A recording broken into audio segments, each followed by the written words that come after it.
ఈ స్టోరీ జరిగింది 1930స్లో హైదరాబాద్లో. సలీం అనే వ్యక్తి ఒక తోళ్ళఖానాలో పనిచేసేవాడు. తోళ్ళఖానా అంటే ఒక లెదర్ ఫ్యాక్టరీ. సలీం తన తోళ్ళని స్కూటర్కి కట్టేసుకుని శ్మశానానికి ఆనుకున్న ఒక స్టోర్ రూమ్ దగ్గరికి వెళ్ళాడు. అది చూసిన జిన్ సలీంని ఫాలో అవుతూ ఆ స్టోరేజ్ రూమ్కి దాకా వెళ్ళింది. సలీం ఆ తోళ్ళని తీసుకెళ్ళి స్టోరేజ్ రూమ్లో పెట్టేసి బయటికి వచ్చేసాడు. జిన్ ఆ రూమ్లోకి వెళ్ళింది. ఆ తోళ్ళకి అంటుకున్న మాంసాన్ని తినడం స్టార్ట్ చేసి ఒక కార్నర్ నుంచి భయంకరమైన వాయిస్ వచ్చింది మెల్లిగా. సలీం, నువ్వు ఇప్పటి వరకు పేదరికాన్ని అనుభవించావు. నేను చెప్పింది చేస్తే నిన్ను కోటీశ్వరుణ్ణి చేస్తాను అనింది. అది విన్న సలీం, నువ్వు ఎవరు అని అడిగాడు. అది ఇలా బదులిచ్చింది, నేను ఎవరు ఏంటి అదే తెలుసుకోకు, నేను చెప్పింది చెయ్యి, నీకు చెప్పలేనంత బంగారం ఇస్తా అనింది. సలీం, సరే నీకేం కావాలి అని అడిగాడు.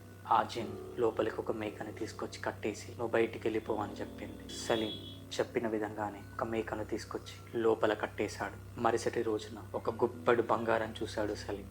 మరుసటి రోజున జిన్ సలీంతో ఇలా అంటుంది, నేను నీకు చెప్పలేనంత బంగారం ఇస్తాను, నేను చెప్పినట్టు చెయ్యి అని చెప్పింది. సలీం దానికి నేనేం చేయాలని అడిగాడు. జిన్ ఇలా అంటుంది, నువ్వు ఒక మనిషిని తీసుకొచ్చి ఈ రూమ్లో బంధించి నువ్వు బయటికి వెళ్ళిపో అని చెప్పింది. సలీం జిన్ చెప్పినట్టుగానే ఒక మనిషిని ఆ రూమ్లోకి నెట్టేసి బయట నుంచి గడిపెట్టేశాడు.